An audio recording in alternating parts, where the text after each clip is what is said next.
videography, so he's going to put a documentary together. So when he Nice. finishes, he's still putting the pieces Okay. together. The one thing that may make it a little bit longer is that when he was in ATL a few weeks ago, his equipment got stolen, so I don't know what was on there. Okay. But I'll shoot you to his page later. You can see another scene. So to answer your question, what was it like? Yeah. It was a. Can you hear me? Because I heard a vacuum in the back. Can you hear that? I can hear you clearly. Okay.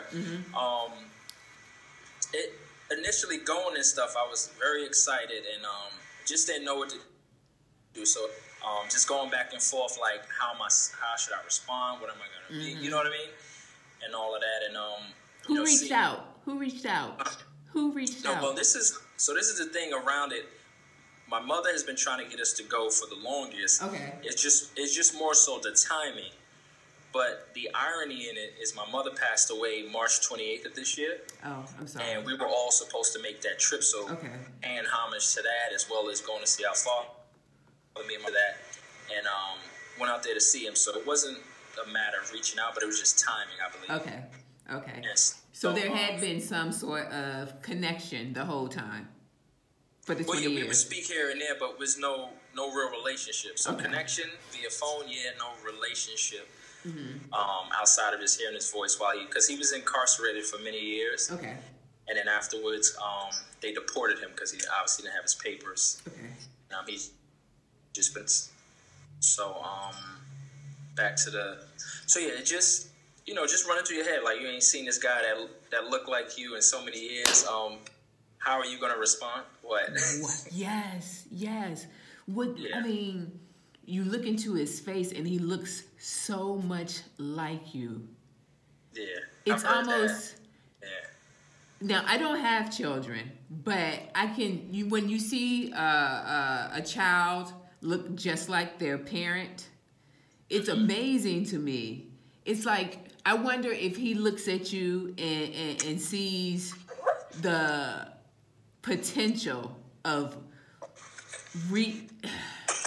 how do I want to say this? Like his potential in you.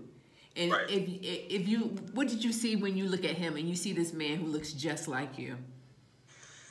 I don't know. I think because he's been so far removed from my life, I'm just looking at him to see what is he. You know what I mean? I've only heard his voice. And I'm trying to capture his features. He's definitely a Rasta. If you haven't picked up on that, you know, he lives that life, the Bushman. And just because you don't know how to act, and you haven't been around his energy, and I don't, it's all about hearsay, what my mother said, or people in the neighborhood when he was out. You just kind of at a standstill to just see what it is, right? Right? A person that looks like you, that you know is your father, but didn't father you, right? So, I was just taking it in for what it was, and I was telling myself, because I'm always in my head, I understand that's how us Geminis are, right? And, Gemini. Yeah, don't do that. Okay. But I expect that response. I get it all the time. So just kind of being patient and whatnot, and to see what it is. He talked about he's just as silly as me and my brother. Okay. So I understood where we got that from. Like we physically. We got the same shape. I believe we got the same calf muscles. I looked at his muscles and mine, you know what I mean? So, I don't know. I think I was just trying to see what the experience was at first. I didn't want to come with too much because I didn't know how that would be with me seeing face to face, or if there was going to be anger or anything. I kind of just reserved myself and let things be. Okay. Was there any anger? There was confusion. So how I explained it was that everybody, there are jugs, right, that everybody needs from their parents. Okay. My mother was, the cup runneth over, right, because she's a parent. Dad is, he's like at a well, like it's just dripping, and there ain't really nothing in there. So when it's time to pay up, you know what I mean, and I'm in front of you, even though my flesh, right, my flesh just wanted to be humane. Okay. It was something in my spirit boiling up, like it was. So I illustrated as me being confused, him being in front of me brought back up the young boy that was waiting for him, that was thinking of him, that wanted him around, that, you know, my insecurities, like, where were you, right? So, whenever my brother put that out, you'll see that as we were interviewing, again, me still in my head. So I'm asking him questions. It appears like I'm there, but I'm still in my head, like, you know what I mean? And then some of it, what he's saying, it hits me as it's just a show for camera, or just whatever. So it bothers me a little bit, and you know, so I held myself. I joked with him. We laughed and talked. But when the cameras went off, I just had to release something. I was still trying to just be whatever about it. And I'm typically, I think my personality, I'm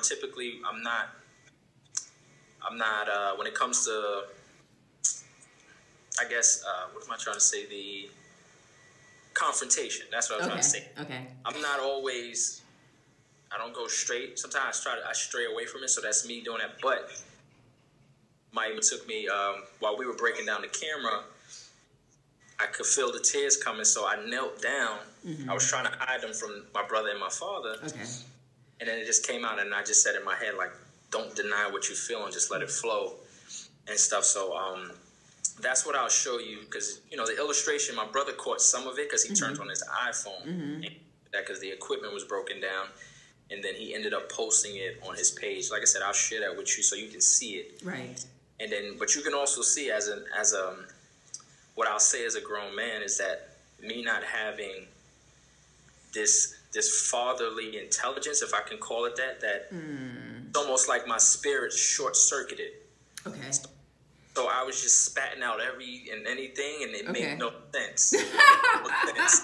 You know, I'm like, Daddy, this, but this, and this, and it's just, and that's why I say it's a short circuit, because nothing was consistent, or nothing was whatever. So my spirit, and like I said, it's just like I'm saying a whole bunch of stuff that I need to just get out, but it doesn't make sense. You know, it makes sense, but it doesn't. You know what I mean? So, yeah. So, and again, it was just something that I guess needed to happen, and I didn't go at him. I think that part was just of confusion and asking why, and this is how I feel. And like I said, I was jumping from one story to, and it was, you couldn't follow anything I was doing.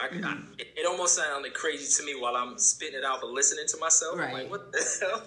So you became overwhelmed, and then you did the old, let me pretend I gotta tie my shoe real quick.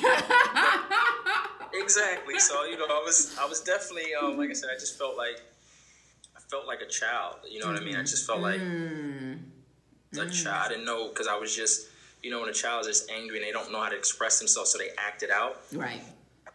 I'm talking, it kind of was my acting out, because I really didn't know what to say, but I know I had to say and release something. You know what I'm saying? Wow, that is, to have the opportunity to even do that, you know what I mean? Yeah, that's huge. And that you were able to hold it together enough. Enough. So how does your relationship with Senior, how does that manifest itself in the way you raise the babies? Or does it?